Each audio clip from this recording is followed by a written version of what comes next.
Chances are you will go through your entire working career and never have to use a fire extinguisher. Chances are you will never have to use one while on the road, but there should be one in your vehicle. Have you inspected it lately? Close your eyes for a second. Can you point to the nearest fire extinguisher? Where is the second nearest one? No matter where you happen to be, you should always know the location of the nearest extinguisher. Go take a look at it. Has it been inspected? Fire extinguishers should be inspected regularly and at least once a month. Even if your company inspects them, you should look them over to make sure they meet 3 requirements. 1. Is the extinguisher charged? The pressure should always be at the recommended level. On extinguishers equipped with a gauge, the needle should be in the green zone, not too high and not too low. 2. Are all extinguishers mounted correctly? The top of an extinguisher should never be mounted higher than 60 inches above the floor surface, and the bottom of an extinguisher should never be closer than 4 inches above the floor. They should never be used as door props or paperweights. They are not coat hangers or tool hooks. 3. Are they unobstructed and easily accessed? Never place anything in front of a fire extinguisher. In the event of an emergency, we can't waste time trying to find the extinguisher that's hidden by a box or impossible to reach because it's behind a piece of equipment. Most fire standards recommend that a clear and unobstructed path to the extinguisher be maintained at all times, with the access being at least 2 to 3 feet wide. They cannot be hidden behind doors, cabinets, or anything else. There are 2 important things to remember if you ever need to use an extinguisher. First, make sure that you never place yourself in a position where the fire is between you and a safe exit. Keep the fire in front of you and the safe exit at your back. And second, remember the pass system. Pull, aim, squeeze, and sweep. When you need to use the extinguisher, first pull the safety pin from the handle. Then, aim the extinguisher nozzle at the base of the fire. This is the spot where the flames are touching the fuel source. Next, squeeze the handle to activate the extinguisher. And finally, sweep the spray back and forth across the target. Continue until the fire is out. If you are unsure that you can put the fire out, evacuate the area. Thanks for watching.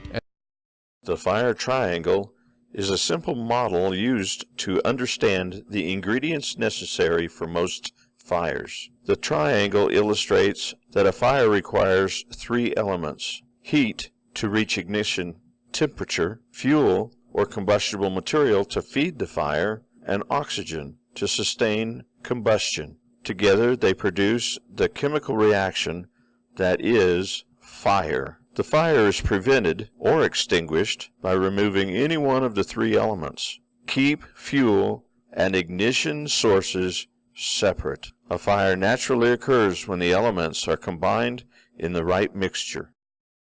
Fires are classified according to the type of fire that's burning. Basically, what type of material is on fire, i.e., paper, grease, electrical equipment? It's very important to understand the 4 different fires or fuel source classifications. Understanding this will allow you to correctly use the right fire extinguisher. If you were to use the wrong type fire extinguisher on the wrong class of fire, you may not be able to control or even extinguish the fire.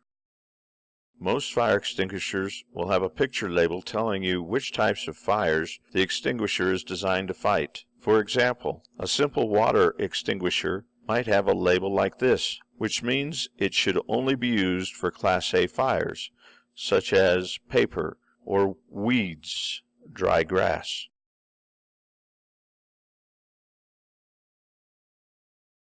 Different types of fire extinguishers are designed to fight different classes of fires. The 3 most common types of fire extinguishers are the water Class A, carbon dioxide extinguishers, which are CO2, Class B and C. Then you have dry chemical Class ABC, which is the kind that we use most here at W.C. Striegel. And then there's a new class called the wet chemical fire extinguisher, Class K, which is designed to fight commercial kitchen grease fires. The pressurized water fire extinguisher is a Class A fire extinguisher used on Class A fires only.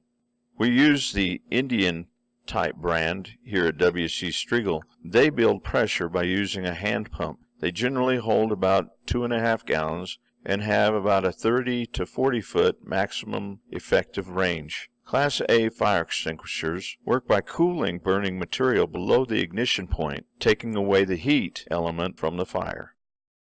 The carbon dioxide fire extinguisher, which is also sometimes filled with halon, is used around electrical components. We use them in our computer room upstairs. They have no pressure gauge.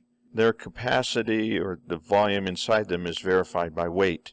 These extinguishers extinguish fires by smothering the burning materials, displacing the oxygen, and thereby killing the fire.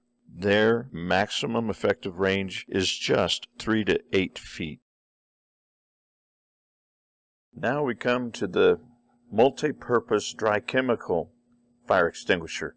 This is the one that we use most often here at W.C. Striegel. It's a class A, B, or C.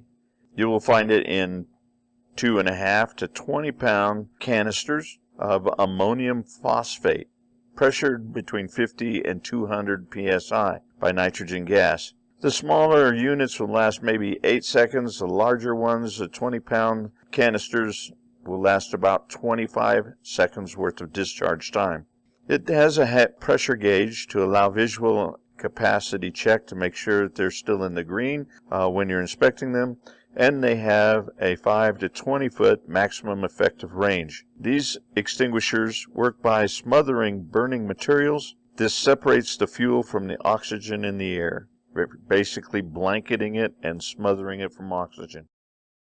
The last fire extinguisher we're going to discuss today is used in Class K fires. It's a relatively new fire extinguisher used in commercial kitchens. It has 1.5 gallons of stored pressurized PRX wet chemical agent, and its discharge time is about 40 seconds, with a maximum effective range of about 10 to 12 feet. This extinguisher fights fires by cooling and forming a foam blanket to prevent the fire from reigniting.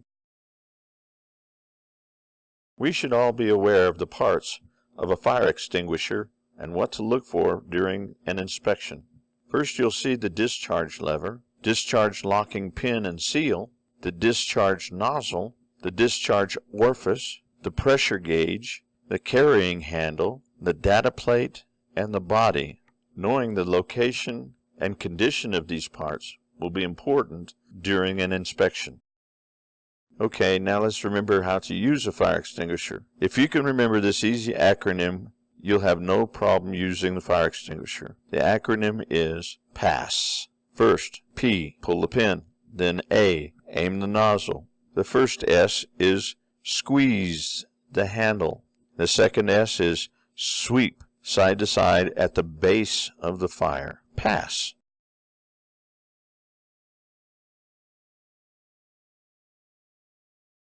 Remember, the first letter in the acronym is P for pass, which stands for pull the pin. This will allow you to discharge the fire extinguisher. The pin prevents the fire extinguisher from being accidentally discharged by squeezing the handle.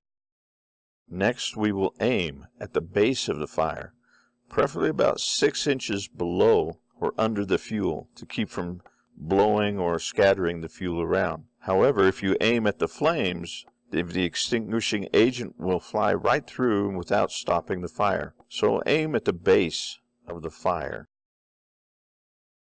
Now, squeeze the top of the handle. Squeezing the handle opens a valve that releases the pressurized extinguishing agent from the fire extinguisher. Then the last S for pass is sweep from side to side until the fire is completely out. Start using the fire extinguisher from a safe distance, 6 to 8 feet away, then slowly move forward if possible. Once the fire is out, keep an eye on the area in case it reignites. Please remember these guidelines for fighting fires. Fires can be very dangerous, and you should always be certain that you will not endanger yourself or others when attempting to put out a fire. For this reason, when a fire is discovered, number 1, assist any person in immediate danger to safety, if it can be accomplished without risk to yourself. Do not put yourself in danger too. Number 2, call 911 or activate building fire alarm. The fire alarm will notify other people in the surrounding area of the danger so that they might evacuate that area. If the fire is small, and only after having done these 2 things may you attempt to use an extinguisher to put it out. Before deciding to fight the fire, keep these things in mind. Know what's burning. If you don't know what's burning, you won't know what kind of fire extinguisher to use. Even if you have an ABC fire extinguisher, there may be something in the fire that's going to explode or produce toxic fumes. Chances are you will know what's burning, or at least have a pretty good idea. But if you don't, let the fire department handle it. Is the fire spreading rapidly beyond the point of where it started? The time to use a fire extinguisher is the beginning stages of the fire. If the fire is already spreading quickly, it's best to simply evacuate the building. As you evacuate the building, close the door, if there is one, behind you as you leave. This will help to slow down the spread of smoke and fire.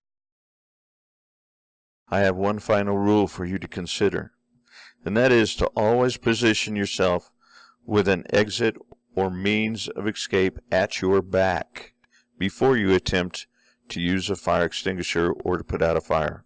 In case the fire extinguisher malfunctions or something unexpected happens, you need to be able to get out quickly. You don't want to become trapped and become another victim.